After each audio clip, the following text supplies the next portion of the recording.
What's going on, YouTube? It's your boy, one more again. About to do another poor man's review on the new Spider-Man Homecoming trailer. And let me tell you, I'm doing the best I can to not look crazy with excitement right now. I'm just getting out of work. I'm parked in front of the house. I just saw the trailer and I'm excited as hell. Why? Because they tease the multiverse or the possibilities of a multiverse in the new trailer. And you know what that means. If they actually follow through, and this is not a bait and switch, and they actually introduce the multiverse in Spider-Man Far From Home, then they could do anything. That means they could add in Venom, they could add in the X-Men, they can even add in the Fantastic Four. But truth be told, if it was me, I would just redo the whole Fantastic Four in the current Marvel cinematic continuity. If it was me, when it comes to Fantastic Four. But X-Men and Venom, especially Venom, because the new phase going forward, I hear the next Spider-Man movie is supposed to be called Spider-Man Secret Wars. And when I saw it, I didn't understand it. Like, why would they do a Secret Wars? At the very least, do a Spider-Verse. So that way you can introduce a new Spider-Man, Miles Morales, and, maybe Spider-Gwen, so they can do their own separate spin-off movies, and they can still do that in Secret Wars, now that they teasing the possibilities of a multiverse. And I'm so excited. With Venom, this is what I would do if it was me. I would do another Venom movie, or maybe at the end of Far From Home. Oh my goodness, at the end of Far From Home, after everything's said and done, because we don't really know this version of Mysterio is actually evil, because he say he's from another Earth because of after the events of Endgame. And we don't even know if the snap from either Hulk or Tony actually created the rip in time and space, opening a door to different realities and different Earths throughout the multiverse. I personally feel like it's something that Captain America did, because he went back in time to bring back all the stones in its proper time and place, but at the same time he stayed back to be with that chick from Civil War. No, not Civil War, from the first Captain America movie. And we don't know what happened to Thor's hammer, because when he came back, or when he was revealed as an old man, he had a shield, but the hammer was nowhere to be found. So I kind of feel like it might be either a combination or Captain America himself that, fucked up and caused rift. But that's cool. So anyway, Far From Home. At the end of Far From Home, maybe have something, see how they introducing the elementals, and they talk about multiverse incidences. Have like a piece of a symbiote at the end of everything, because again, we don't know if this Mysterio is actually going to be evil. He's appearing to be a good guy from a different Earth. So what if he runs into, after the events of Far From Home, he runs into a piece of a symbiote, of Eddie Brock's symbiote. We don't know why it's there yet, but he run into a piece of it, and he touches it, and it consumes, and he got the black Spider-Man symbiote suit. They can do that at the end. They can do it at the post credits, end credits or whatever. They could do that. That would be awesome. That would be hot. And then go into Secret Wars, because in Secret Wars, that's when he actually finds the symbiote costume. But it'll still be, it'll still be all good. See some people walking behind me, my upstairs neighbor.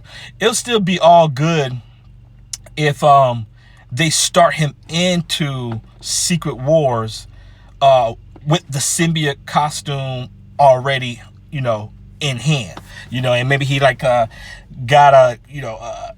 he's been practicing with it. Maybe like a little time lapse went by, maybe like 6 months, 7, 8 months, went by, and then like, you know, the events of Secret Wars happening, and he probably got like a good handle on the symbiote, able to change his clothes whenever, you know, he's stronger, you know, all his powers are enhanced, because when someone wears the symbiote, unless you're a human being, you know, your powers are enhanced. If you're a human being, you just enhance, and you're really kind of like riding off the coattails of the symbiote's abilities. But yeah, Spider-Man's completely enhanced. All his powers are enhanced, and he should have like a handle on having a symbiote. And then once he realized, maybe towards the end, or no, the middle towards the end of Secret Wars, he realized that the symbiote is alive and that it's trying to bond with him. He gets rid of it, and the symbiote that was bonded temporarily with Peter ends up back in the universe where Eddie Brock is, which will lead to the White Spider, Eddie Brock actually spinning webs and stuff like that. And when he meets Spider-Man, it'll explain why Spider-Man spider senses don't work when Eddie Brock Venom is around. Because I'm gonna tell you the truth, the way it stands right now, Spider-Man now in the cinematic universe versus Venom now in the cinematic universe, Venom will get his shit pushed. No way in hell he will take Spider-Man, you know, because the symbiote never bonded with Spider-Man, so he can't deactivate or, you know, appear, you know, invisible to his spider senses. So he has the spider senses, he has the Iron Spider suit, you know, he has all this experience versus, you know, Eddie, you know, kind of just became Venom not too long ago. He still don't have the experience Spider-Man has.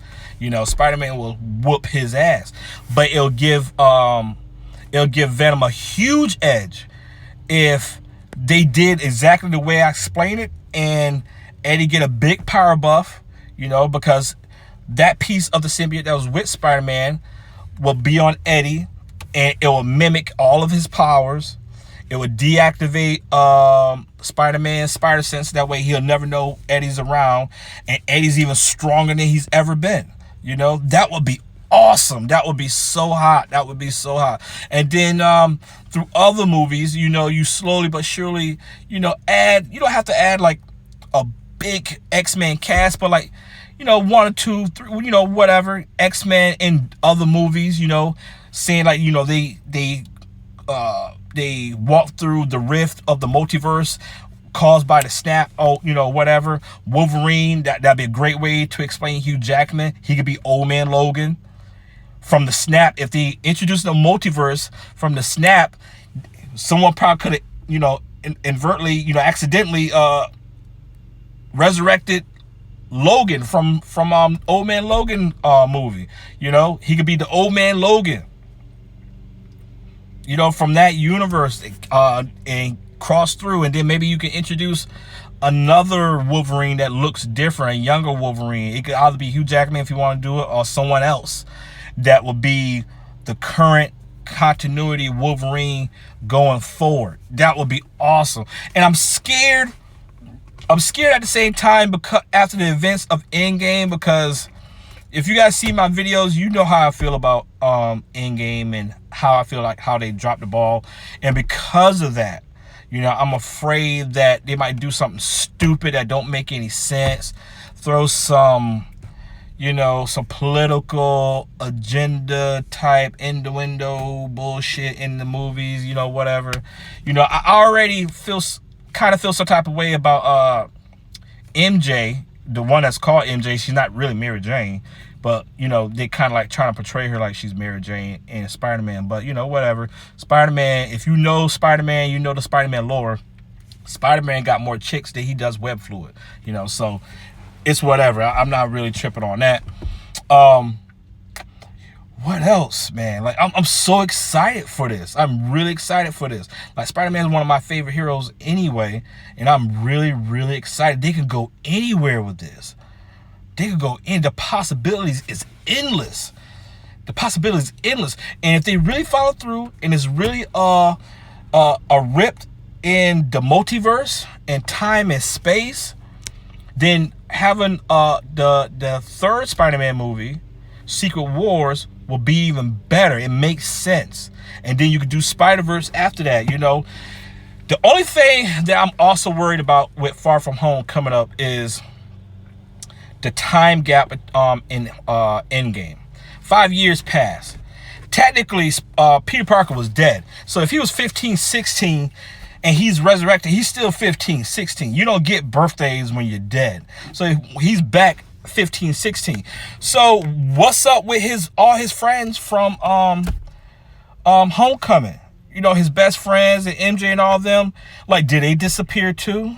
Didn't seem like it did, especially at the end of Endgame when Spider-Man saw his boy and they gave each other a hug. You know, like he couldn't believe that he saw him. Like, oh my God, Peter. You know, whatever.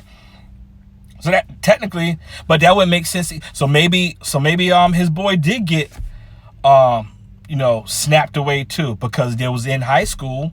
You know, they didn't look any older. You know, and if they was like around the age of 15, 16, technically all his people should be in graduated high school, in the college or something, in like their 20s, early 20s, 20, 21, something like that. Like, that's going to be really difficult to explain, you know, but I'm hoping that they explain it in such a way that it makes sense, that I can accept it, you know. But the whole time traveling and then you do like a big time gap and stuff like that, you know, unless you got like a really thorough recipe as far as the story goes, like, you should try to stay away from stuff like that, I feel. But we're gonna see what happens. I'm excited for it. You guys tell me what you think, and I'll see you guys next time. Peace.